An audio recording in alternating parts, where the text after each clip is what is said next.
자, 오늘은 우리 민수기 9장입니다. 민수기 9장을 오늘 공부하도록 하겠습니다. 1절부터 3절까지의 내용을 먼저 읽어보겠습니다. 시작.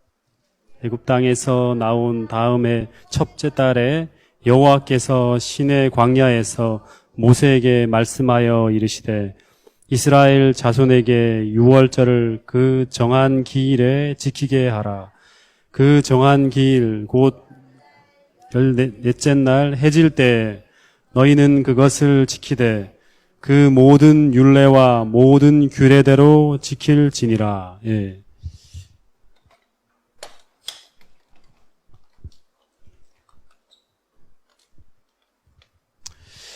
이 민수기 9장의 유월절에 대한 얘기가 나오는데 이 유월절은 처음에 언제 지켰죠? 예. 애굽 땅에서 애굽 왕 바로가 끝까지 하나님의 명령을 거역할 때 그 마지막 재앙이 바로 애굽에서 모든 장자가 죽어나가는 재앙이었어요. 이때 이 하나님께서 정해주신 그 방법대로 그 임방과 문설주의 어린 양을 잡아서 피를 바른 그 집의 장자는 죽지 않고 죽이는 천사가 왔을 때 그 집을 어떻게 한다? 유월 뛰어 넘어가는 거예요. 그래서 그 출애굽이 시작하는 그 날, 다시 말하면 하나님이 이스라엘이 애굽을 탈출할 때 하나님께서 그들을 어떻게 도와주셨는지, 어떻게 그들이 그 죽음의 땅 애굽에서 탈출하게 되었는지 잊지 말고 살라고 하면서 이 유월절을 기념하게 했어요. 그래서 이 유월절은 이스라엘 백성들이 애굽에서 해방된 날, 오늘날로 말하면 무슨 날이죠? 예. 예? 포로에서 이렇게 막 잡혀서 이제 갇혀있던 그 이스라엘 백성들이 노예에서 어떻게 된 날이에요? 해방된 날이에요. 다시 말하면 광복절 같은 그런 날이 이 유월절입니다. 근데 하나님께서 이 날을 대대 지킬 규례라고 말한 거예요. 그래서 이스라엘 백성들이 이 유월절 이 날에는 외국에 있던 모든 가족들이 다 모여요. 오늘날로 말하면 이 광복절로 지키는 것이 아니라 이 날을 추석이나 설 같은 그런 민족의 대명절로 지키는 날이 바로 유월절입니다. 근데 이 유월절을 지키는 날짜가 정해졌죠. 언제입니까? 예, 애굽에서 탈출하는 그 날, 1월 14일 해질 때 양을 잡게 돼 있어요. 1월 14일. 근데 이 6월절의 모든 표상은 전부 다 그리스도의 희생을 가르쳐요. 그러니까 그리스도의 희생이니까 십자가를 상징하는 거예요. 6월절 기억하세요. 6월절. 그 다음에 성소에서는 번제단. 그 다음에 이 십자가는 전부 다 같은 것을 상징하는 거예요. 6월절, 번제단, 십자가. 전부 다 같은 거예요. 그래서 이 어린 양의 희생을 통해서 이스라엘 민족이 애굽에서 해방되어 출애굽을 시작하는 것처럼 똑같이 우리는 그리스도의 희생을 상징하는 이 십자가를 우리 마음에 받아들임으로 말미암아 영적 이스라엘 백성들이 이집트처럼 죄에서 해방되어져서 하나님 하늘나라로 우리가 이 출애굽을 시작할 수 있는 길이 열리는 거예요. 똑같은 거예요. 그래서 죄에서 해방되어지잖아요, 십자가가. 죄에서. 이 죄에서 해방되어진다는 말은 정죄가 사라지는 거예요. 정죄가 사라지는 거예요. 그래서 이 유월절을 지키는 동시에 바로 시작되는 절기가 뭐죠? 무교절이에요, 무교절. 이 무교절은 뭐 하는 날이에요? 누룩 없는 떡을 먹고 집안에 있는 모든 누룩을 다 내어버리는 거예요. 이 누룩은 뭘 상징한다? 죄를 상징한다. 우리 집안에 더 이상 이제 죄가 사라졌다는 거예요. 뭘 통해서? 십자가를 통해서. 그리스도 희생을 통해서. 그래서 이 6월절의 모든 다 의식은 그리스도의 십자가의 희생을 예표하고 표상하고 예언하는 거예요. 그래서 이 6월절 예식은 이스라엘 민족의 신앙의 기초예요. 신앙의 기초. 그리고 이 나라의 기초가 되는 거예요. 이 나라의 기초. 신앙의 기초, 나라의 기초예요. 이스라엘 백성들의 신앙의 시작되는 기초가 되는 동시에 나라의 시작의 기초가 되는 예식이 바로 이 유월절 예식이에요. 이 유월절이 시작되면서 그달을 민족의 첫 해, 첫 달로 시작하라고 했어요. 이 달력이 이제 시작되는 거예요. 이스라엘 민족의 역사가 시작되는 날이 유월절이에요. 똑같이 우리에게도 이 십자가가 우리 인생의 AD와 BC가 갈라지는 것처럼 우리 영적 인생의 시작이 시작되는 게 바로 십자가죠. 그죠? 네. 그러니까 오늘 우리가 교회에 나오지만 침례를 받고도 하지만 우리 마음에 이 십자가가 세워지지 않으면 우리 신앙의 영적 이 역사는 시작되지 않는 거예요. 아직도. 아직도 우리는 애굽에 머물러 있는 거예요. 세상에 머물러 있는 것이지 우리 인생의 달력에 새로운 역사가 시작되지 않고 있는 거예요. 그래서 이 이스라엘 나라는 그리스도의 죽음이 없었다면 이루어질 수 없는 나라죠. 그죠? 오늘 하나님의 백성이 존재하는 이유도 이 십자가 때문에, 예수님의 희생 때문에 시작되어지는. 그래서 이게 모든 신앙의 기초요, 기본이요, 기둥과 같은 게 유월절이에요. 번제단이고 십자가입니다. 굉장히 중요한 날이죠.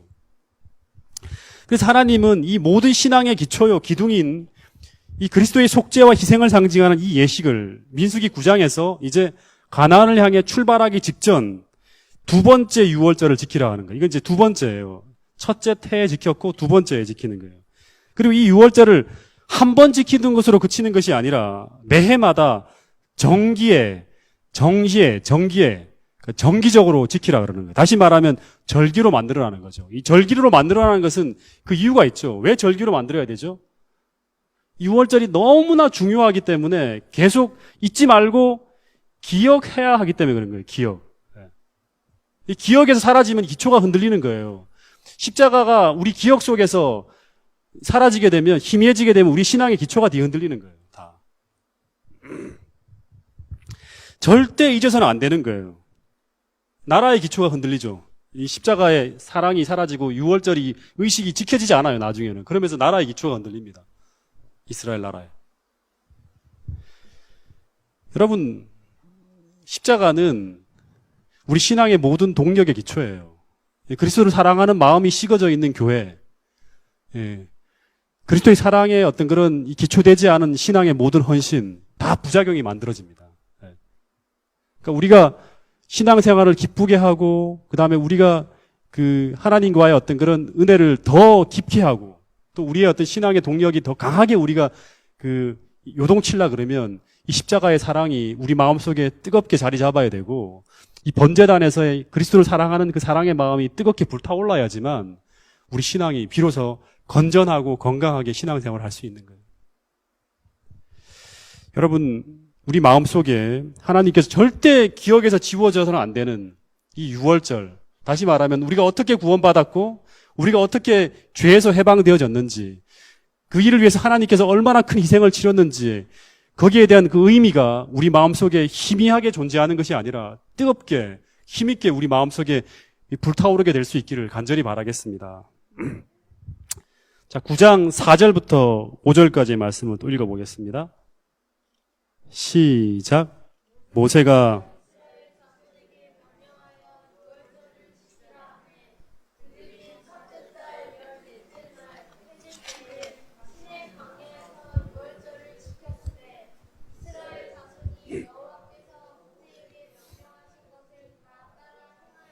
이 첫 번째 유월절은 어디서 지켰죠?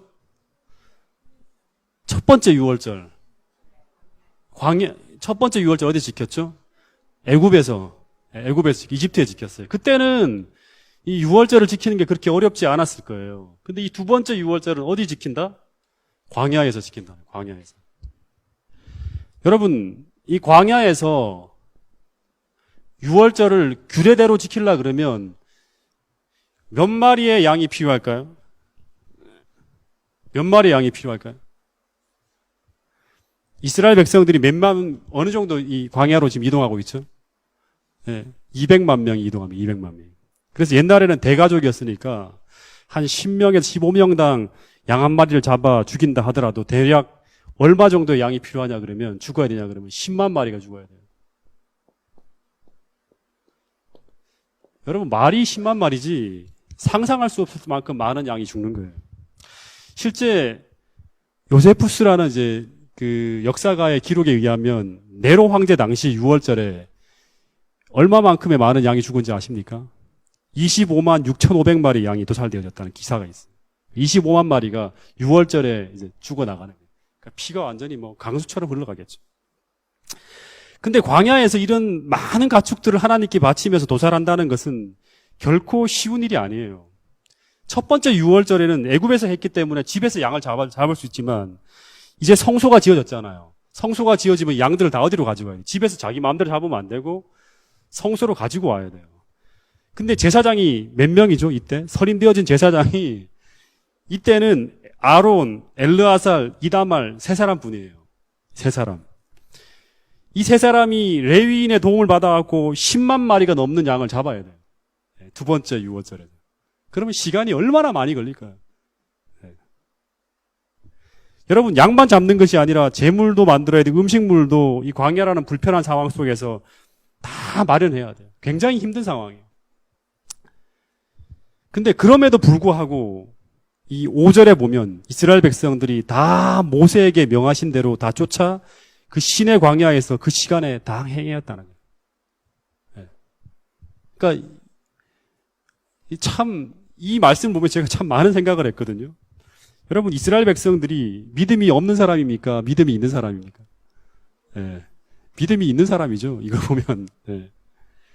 여러분, 이스라엘 백성들의 이 모습을 통해서 우리가 하나 교훈을 받아야 될 게 뭐냐 그러면 그리스도인의 행동의 준거, 우리가 행동할 때 이 행동의 준거는 주변의 상황이나 그 처지나 그런 걸 바라보고 우리가 하나님 말씀에서 이렇게 그 상황에 맞춰서 이렇게 만들어가서 우리가 순종하는 것이 아니라 우리 그리스도인의 행동의 준거는 주변의 상황이나 우리의 처지보다 하나님 말씀과 명령에 따라서 우리가 행동해야 한다는 거예요. 참 중요하죠. 그죠? 아무리 큰 손해가 난다 하더라도, 아무리 큰 불편함이 따른다 하더라도 그것이 하나님의 명령이라면 주변의 상황이나 처지보다 하나님 말씀을 따라 우리가 준행하는 것이 더 큰 유익이고 더 큰 축복이라는 사실을 우리가 그 이스라엘 백성들처럼 오늘 우리 이 시대를 살고 있는 우리도 믿게 될 수 있기를 간절히 바라겠습니다. 근데 6절, 8절 보세요. 그때 사람의 시체로 인하여 부정케 되어서 사람의 시체로 인해서 사람의 시체를 만졌는가 봐요. 부정케 되어서 6월절을 지킬 수 없는 사람들이 있었는데 그들이 당일에 모세와 아론 앞에 이르러 그들에게 이르되 우리가 사람의 시체로 인하여 부정케 되었거니와 우리를 금지하여 이스라엘 자손과 함께 그 정기에 여호와께 예물을 드리지 못하게 하심은 어쩌미니까 하고 묻는 사람이 나타났어요. 그러니까 이 6월절 행사가 진행될 때 시체를 만진 사람은 이제 부정케 되니까 모세가 6월절 예식에 참여하지 못하게 뺍니다. 근데 이 사람들이 그렇게 하니까 왜 우리를 이 예식에 참여하지 못하게 하느냐 하면서 항의하는 거예요. 옛날에도 예수님이 이제 그 십자가에 달려 돌아가실 때 그 6월절을 맞기 전에 이렇게 그 예수님이 돌아가셔야지만 자기들이 6월절을 지킬 수 있기 때문에 빨리 죽이려고 막 하잖아요. 똑같은 거예요. 부정케 되면 참여할 수 없게 되기 때문에. 그때 이제 모세가 기다리라고 한 후에 여호와께서 너희에게 대하여 어떻게 명하시는지를 내가 들으리라 하면서 모세가 스스로 결정하지 않고 하나님께 물어봐요. 근데 하나님의 답이 이렇게 옵니다. 자, 9절부터 14절입니다. 읽어보겠습니다. 같이. 시작. 이스라엘 자손에게 고하여 이르라. 너희나 너희 후손 중에 시체로 인하여 부정케 되든지 먼 여행 중에 있든지 할지라도 다 여호와 앞에 마땅히 6월절을 지키되 2월 14일 해질 때 그것을 지켜서 어린 양의 무교병과 쓴 나무를 아울러 먹을 것이요 아침까지 그것을 조금도 남겨두지 말며 그 뼈를 하나도 꺾지 말아서 6월절을 지킬 것이니라. 그러나 사람이 정결도 하고 여행 중에도 있지 아니하면서 6월절을 지키지 아니하는 자는 그 백성 중에서 끊쳐지리니 그런 사람은 그 정기에 여호와께 예물을 드리지 아니하였은즉 그 죄를 당할지며 만일 타국인이 너희 중에 우거하여 여호와 앞에 6월절을 지키고자 하면 6월절 규례대로 그 규례를 따라 행할지니 우관자에게나 본토에게나 그 율례는 동일한 것이니라. 여기 이제 본문을 보면 먼 여행이 있어서 그날에 돌아올 수가 없어요. 그런 사람이라든가 누군가 집안에 아버지나 어머니가 돌아가셔서 시체를 만지게 돼서 부정케 된 자나 그 당일에 부득이한 사정으로 유월절을 지키지 못하였다면 어떻게 하라? 그 다음 한 달이 지난 후 2월 14일, 1월 14일이 원래 정기인데 2월 14일 날 똑같이 유월절의 형식을 따라 지키라는 거예요. 해질 때 똑같은 방법으로. 여러분 이게 무슨 말이에요? 이걸 통해서 오늘 우리가 어떤 교훈을 받을 수 있죠?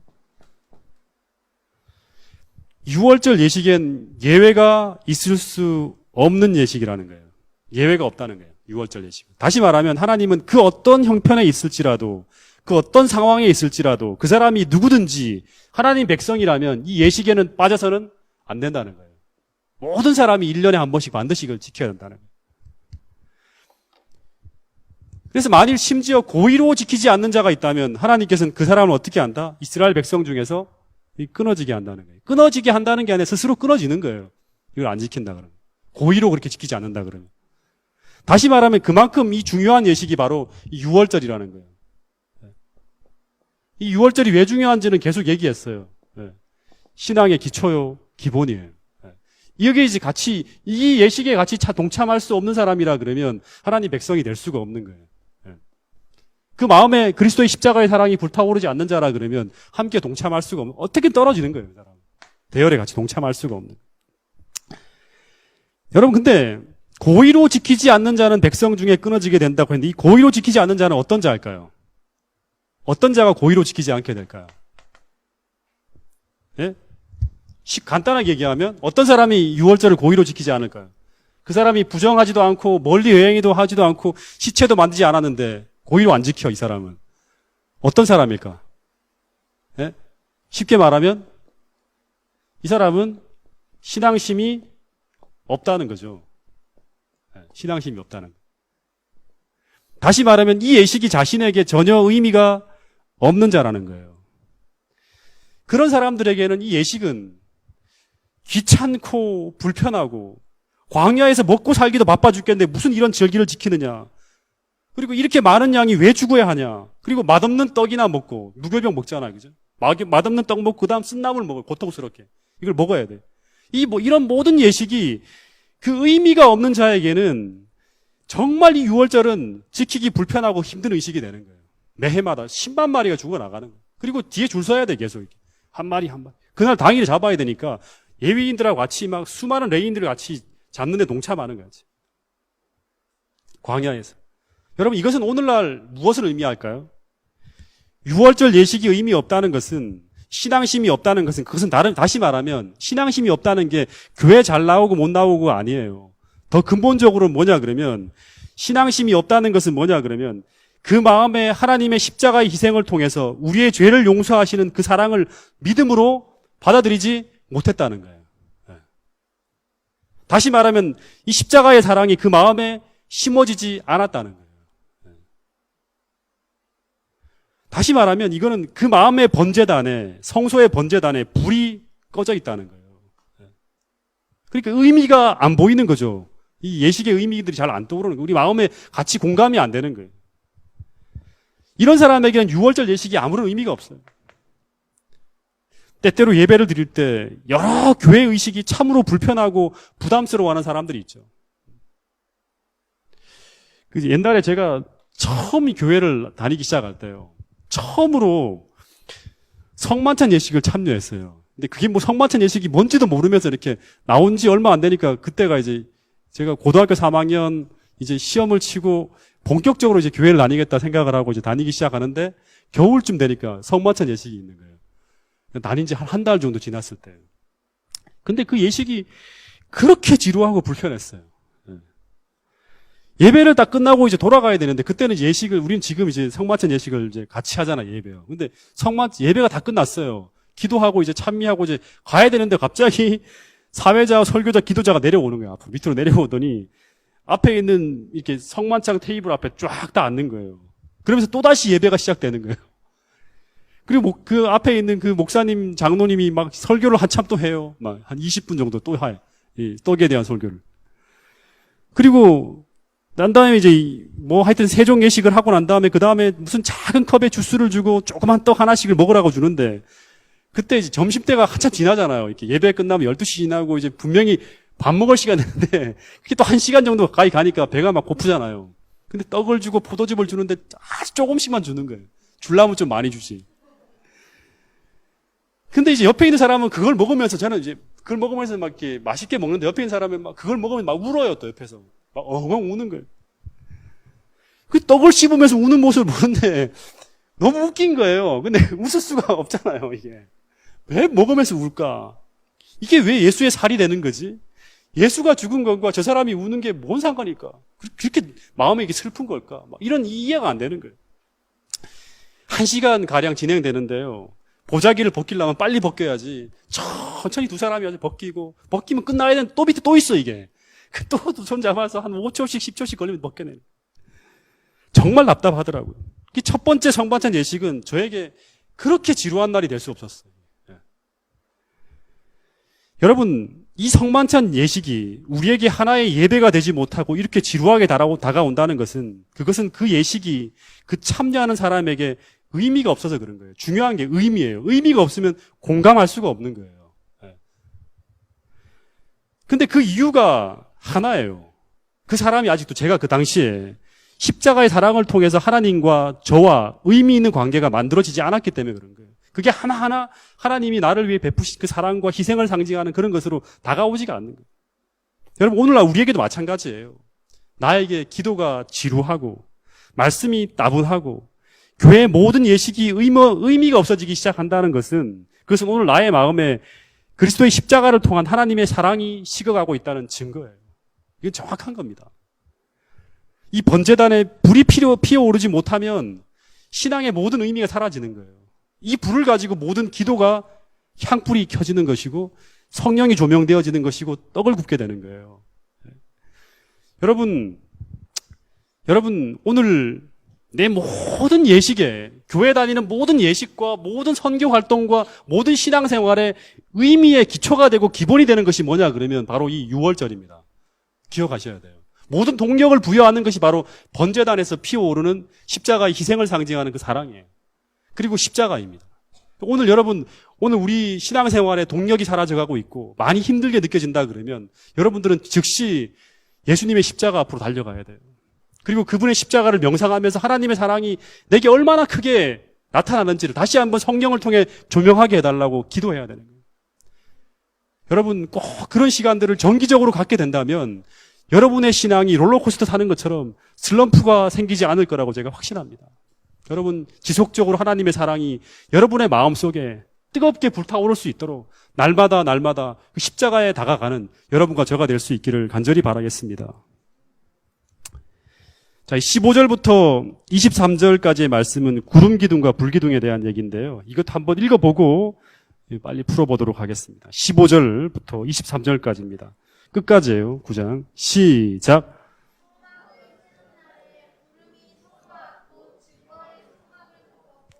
저녁이 되면 성막 위에 불 모양 같은 것이 나타나서 아침까지 이르렀을 때 항상 그러하여 낮에는 구름이 그것을 덮었고 밤이면 불 모양이 있었는데 구름이 성막에서 떠오를 때에는 이스라엘 자손이 곧 행진하였고 구름이 머무는 곳에 이스라엘 자손이 진을 쳤으니 이스라엘 자손이 여호와의 명령을 따라 행진하였고 여호와의 명령을 따라 진을 쳤으며 구름이 성막 위에 머무는 동안에는 그들이 진영에 머물렀고 구름이 성막 위에 머무는 날이 오래일 때에는 이스라엘 자손이 여호와의 명령을 지켜 행진하지 아니하였으며 혹시 구름이 성막 위에 머무는 날이 적을 때에는 그들이 다만 여호와의 명령을 따라 진영에 머물고 여호와의 명령을 따라 행진하였으며 혹시 구름이 저녁부터 아침까지 있다가 아침에 그 구름이 떠오를 때에는 그들이 행진하였고 구름이 밤낮 있다가 떠오르면 곧 행진하였으며 이틀이든지 한 달이든지 1년이든지 구름이 성막 위에 머물러 있을 동안에는 이스라엘 자손이 진영에 머물고 행진하지 아니하다가 떠오르면 행진하였으니 곧 그들이 여호와의 명령을 따라 진을 치며 여호와의 명령을 따라 행진하고 또 모세를 통하여 이르신 여호와의 명령을 따라 직임을 지켰더라. 예. 진짜 중요한 얘기죠. 여러분, 이 얘기가 이 구름 기둥과 불 기둥에 대한 이 이야기를 통해서요, 믿음으로 말미암아 살아간다는 것이 무엇인지를 실물 교훈처럼 하나님께서 가르쳐 주는 그 이야기가 바로 이 이야기입니다. 여러분, 여호와 임재의 증거가 뭐라 그랬죠? 예? 여호와 임재의 증거. 여호와 임재의 증거가 뭡니까? 성막이잖아요. 성막. 성소예요, 성소. 하나님이 우리와 함께 계시다. 임마누엘을 상징한다 그랬죠. 이 성소는 하나님이 임하시는 궁전이에요, 궁전. 궁전이에요. 하나님 보좌가 있는 궁전이에요. 근데 이 성소가 지어진 날이에요. 성소가 세운 날에, 지어진 날에 이 구름이 회막을 덮었다 그럽니다. 이 구름은 뭐냐 그러면 하나님의 임재하시는 걸 가리는 거예요. 실제 하나님이 임재하시는데 그 하나님의 임재하심을 구름이 가리지 않으면 어떻게 됩니까? 저는 바로 죽어요. 그 보는 즉시 바로 이 다니엘처럼 막 죽어가고 힘이 빠지고 하는 그런 일이 벌어지는 거예요. 그래서 하나님이 임재하시는데 우리가 보면 안 되니까 가시적으로 임재하는 것을 우리에게 나타내기 위해서 구름으로 이렇게 덮으면서 성소에 임재하시는 거예요.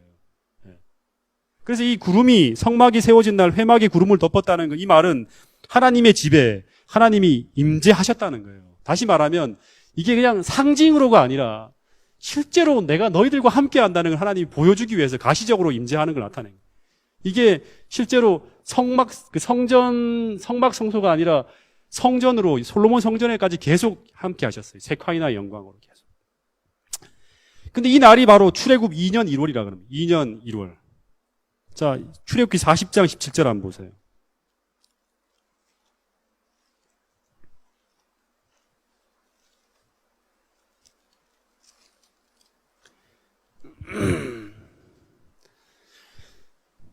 (40장 17절) 출애굽기 둘째 달 첫째 달 둘째 해 첫째 달 2월 1일이죠, 그죠? 출애굽을 한 지 2월 1일 2년 1월에 2월 그달 초하루 2년 1월 1일입니다. 성막을 세우니라. 성막이 다 세워졌어요. 그랬더니 34절 보세요. 34절. 구름이 회막에 덮이고, 똑같아요. 민수기 9장하고 똑같은 이야기예요. 구름이 회막에 덮이고 여호와의 영광이 성막에 충만함에 모세가 회막에 들어갈 수 없었으니 이는 구름이 회막 위에 덮이고 여호와의 영광이 성막에 충만함이었으며, 구름이 성막 위에 떠오를 때에는 이스라엘 자손이 그 모든 행진하는 길에 앞으로 나아갔고 구름이 떠오르지 않을 때에는 떠오르는 날까지 나아가지 아니하였으며, 낮에는 여호와의 구름이 성막 위에 있고 밤에는 불이 그 구름 가운데 있음을 이스라엘의 온 족속이 그 모든 행진하는 길에서 그들의 눈으로 보았더라. 하나님의 함께 하심을 눈으로 보았다는 이 9장의 이야기를 짧게 요약한 거죠. 그죠? 모세가 2번 쓴 거예요, 이렇게요. 근데 여러분, 오늘 우리에게도 이 구름 기둥과 불 기둥이 우리를 인도하고 있을까요? 이 구름 기둥과 불 기둥이? 예? 오늘날에도 이 구름 기둥과 불 기둥이 우리를 인도하고 있다는 걸 여러분 확신합니까?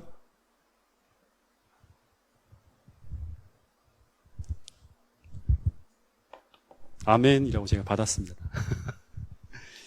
여러분, 성소가 근데 중요한 게 오늘날도 이게 구름 기둥과 불 기둥이 여전히 출애굽기에 나와 있는 모세오경에 나와 있는 모든 이스라엘을 인도한 그 모든 것은 이 말세를 만난 우리에게 경계로 주셨고 다 교훈이 있고 다 실제로 그렇게 하나님이 우리를 인도하고 있다는 것을 우리에게 보여주는 거예요.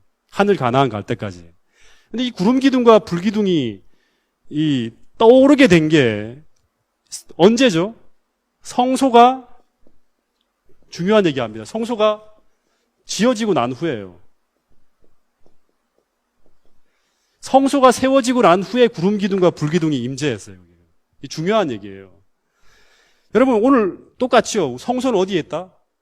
우리 마음이에요, 우리 마음.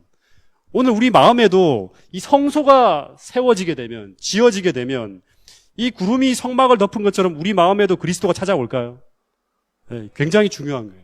네. 오늘 우리 마음에도 이 성소가 우리 마음에 지어지면 그 옛날 구름 기둥이 성소를 이렇게 확 덮었던 것처럼 오늘 우리 마음도 그리스도가 찾아오게 돼요. 근데 우리 마음의 성소가 세워지게 된다는 게 뭘 의미할까 생각해야 돼요. 계속 공부하고 연구해야 돼요. 이 성소에는 중심이 되는 게 두 가지가 있어요. 성소의 중심이 되는 거.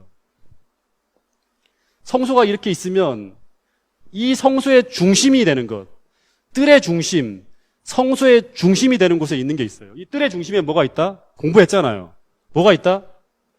번제단이 있어요. 이 6월절이 그렇게 중요한 거예요. 번제단이 있고, 두 번째, 이 성소의 중심에는 뭐가 있죠? 예? 여기 뭐가 있죠? 성소의 중심. 예? 지성소의 중심에 뭐가 있습니까? 법궤가 있어요.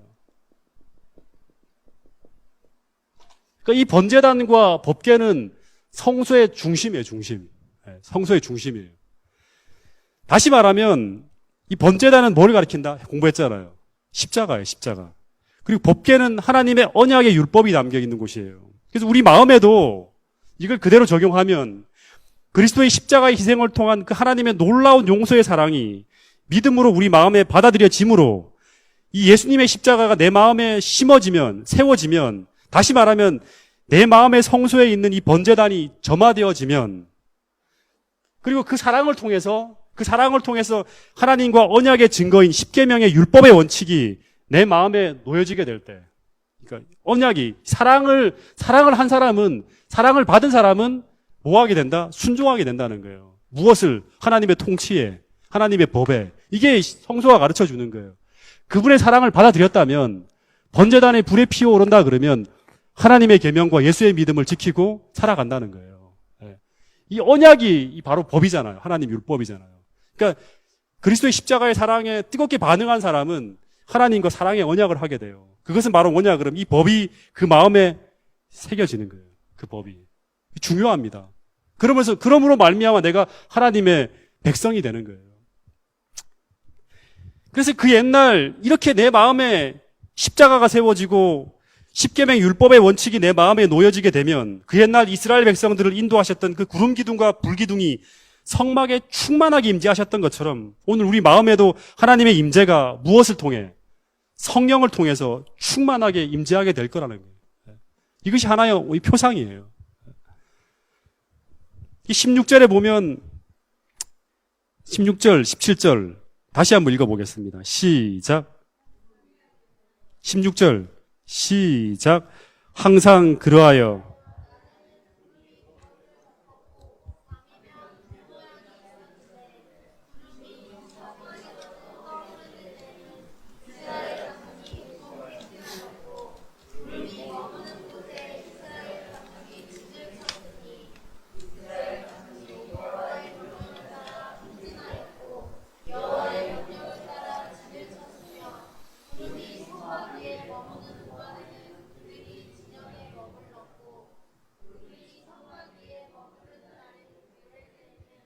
이스라엘 자손이 여호와의 명령을 지켜 행진하지 아니하여. 예. 자, 여기 보면 하나님의 임재의 상징인 구름이 수백만의 사람들이 같이 가잖아요. 수백만의 사람들이 다 볼 수 있을 만큼 높이 떠올랐대요. 성소에 덮고 있다가 성소 위로 쫙 떠오르는 거예요. 굉장히 높이 떠오르면 모든 사람이 다 봐요. 그러면서 그 구름이 지시하는 대로 모든 백성들이 다 일사불란하게 막 떠오르면 이제 막 장막을 다 걷고 막 준비할 거 아니에요. 막 치어요. 친 다음에 그 다음에 일사불란하게 먼저 레위 지파가 이동하고 그 다음에 유다 지파가 이동하고 1진영, 2진영, 3진영이 쫙 움직이는 거예요. 그러다 갑자기 이동을 멈춰요. 멈추고 가만히 머물러 있으면 그 자리가 뭐다? 다시 진을 쳐야 될 자리가 되는 거예요. 근데 그곳에 진을 치는데 그 구름이 머무르는 날이 올해일 때에는 다시 말하면 구름이 떠오르지 않고 성막을 덮고 있으면 행진하지 아니하였다 그럽니다. 이틀이나 한 달이나 1년이라도 구름이 성막 위에 머물러 있을 때에는 이스라엘 백성이 이동하면 안 돼요. 여러분, 근데 이게 쉬울까요? 이게 쉬울까요? 한 달 내내 이렇게 며칠 동안 이동했어요. 쫙 이동하다가 어느 날 성막이 있는 곳에 머물렀는데 그날은 좀 쉬려고 이렇게 늦잠을 좀 자고 이렇게 쉬려고 하는데 갑자기 아침에 바로 또 구름이 쫙 떠올라요. 그러면 어떻게 해야 돼? 즉시 텐트를 걷어야 돼. 늦으면 안 돼요. 텐트를 걷어야 돼. 바로. 그런데 텐트를 한두 동 걷습니까? 한두 동 걷는 게 아니라 얼마나 많이 거든. 200만 대군이 다 텐트를 또 정리해야 돼. 그리고 성막까지 다 정리하면 그거 떠나는 거예요. 근데 어떤 때에는 풀 한 폭이 안 보이는 광야에서 이 구름이 안 떠오르는 거예요. 한 달이든지 1년이든지 이 계속 있는 거예요. 그러면 제가 생각할 때는요, 여러분, 이 상상할 수 없는 고통입니다. 여기가 우리 집이 아니잖아요. 어디로 가야 돼요? 가나안으로 가는 목적지가 있는 거예요. 근데 1년 동안 여기 계속 있는 거예요. 구름이. 심지어는. 시내산에 1년 있었잖아요. 1년 동안 있으면 아마 제 생각엔 이거는 거의 감옥살이 하는 거랑 똑같아요. 그 정도로 힘든 거예요. 언제 떠나야 될 기약도 없고 내일이나 모레나 기간이 정해진 것도 아니에요. 하나님이 언제까지 머물러라 하는 지시가 없어요. 오직 뭐만 보는 거예요. 구름만 바라보며 기다리는 거예요. 저게 언제 떠오르나. 모세에게 물어봐도 모세도 몰라. 모르는 거예요. 나도 지금 기다릴 뿐이다. 지시가 없다. 여러분, 근데 이 광야를 여행해야 했던 이 이스라엘 백성들에게 이 구름 기둥과 불 기둥의 인도하심은요, 어떻게 보면 이스라엘 백성들의 유일한 여행 방법이에요. 안전하게 여행하는 유일한 방법이에요. 여기 구름보다 앞서가면 안 돼요. 나 안 되겠어. 나 먼저 가겠어. 이렇게 가면 안 돼요. 뒤처져도 안 돼요. 오직 이 기구름에 따라서 계속 일사불란하게 움직여야지만 생존할 수 있고 살아갈 수 있는 거예요. 여러분, 이 원리는 오늘날 이 광야 같은 세상에 나그네 행인으로 살아가는 우리들에게도 적용될 수 있는 거예요. 정확하게 믿음으로 말미암아 살아가는 게 무엇인지를 가르쳐 주는 것이 바로 이거예요. 이렇게만 훈련될 수 있다 그러면, 이렇게만 살 수 있다 그러면 우리는 절대 실패하지 않은 인생을 살아가는 거예요. 여러분, 오늘날 이 구름 기둥과 불 기둥이 뭐예요? 예수님이 이 광야 여행이 끝나고 난 다음에 신명기에 뭐라 그랬냐 그러면 사람이 떡으로만 사는 것이 아니라 여호와 입으로 나오는 모든 말씀으로 말미암아 살아간다 그랬어요. 다시 말하면 하나님의 지시하심, 오늘날에는 이 하나님 말씀이에요. 하나님 말씀과 또 하나는 뭐예요? 우리에게 계속 어떻게 해라 지시하는 게 뭐예요? 하나님 말씀, 계시된 말씀하고 또 뭐가 있습니까? 성령이잖아요, 성령. 우리 양심의 호소는 성령이에요. 여러분, 하나님 말씀이 우리 양심의 성령을 통해 말씀하실 때, 혹은 성경을 통해서 우리 마음에 말씀하신 이 하나님의 선하신 뜻을 우리가 확인했을 때, 구름이 떠오르는 걸 우리가 봤을 때, 어디로 이동하는지를 봤을 때, 우리가 그 옛날 이스라엘 백성들이 전적으로 그 구름 기둥과 불 기둥을 바라보면서 그 인도하심을 확인했을 때, 그들이 그 인도하심에 순종하며 나가잖아요. 오늘날 우리에게 계시되어지고 알려진 이 하나님의 뜻에 전적으로 의지하며 순종하여 살아가는 것이 이 세상을 여행하는 그리스도인들이 가장 안전하게 살아가는 방법이라고 하나님께서 가르쳐 주는 거예요. 거기에 뭐가 있다? 만나가 내리고 거기에 뭐가 있다? 생수가 있어요. 그 땅이 죽음의 땅이고 우리가 살 수 없는 굉장히 열악한 조건이라 할지라도 하나님의 공급하심이 있다는 거예요. 그 순종하며 살아갈 때. 그래서 우리가 구호로만 외치는 것이 아니라 사람이 떡으로만 사는 것이 아니라 여호와 입에서 나오는 모든 말씀으로 살아간다는 것을 오늘 우리 이 땅, 이 광야 같은 세상을 살아가면서도 경험할 수 있다는 것이 이 신명기에서 민수기를 통해서 우리에게 주시는 하나님의 교훈이라는 사실이에요. 여러분,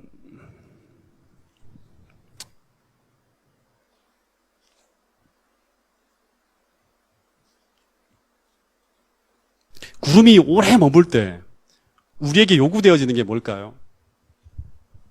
구름이 오래 머물 때 우리에게 요구되어지는 거. 예? 인내. 예. 구름이 빨리빨리 이동할 때 우리에게 요구되어지는 게 뭘까요? 순종할 때마다. 빨리빨리 막 이동하는데, 예. 그때 뭐가 필요할까요? 열성이 필요합니다. 두 가지. 인내와 열성이 필요한 거예요. 구름의 변화에 따라 적극적으로 반응하고 즉각적으로 반응하고 순종하는 마음 갖기 위해서는 이 두 가지가 필요해요. 그래서 성도들의 인내가 여기 있나니 하는 것과 이 그리스도의 사랑이 우리를 강건하시는 이 열성 두 가지가 있어야지만 계속 우리가 하나님의 인도하심을 따라서 살아갈 수 있는 거예요. 여러분, 오늘 이 믿음으로 살아가는 사람들에게 이 광야에서 요구되어졌던 이 하나님의 어떤 요구는요, 마지막 시대를 살아가는 우리에게도 요구되어져요.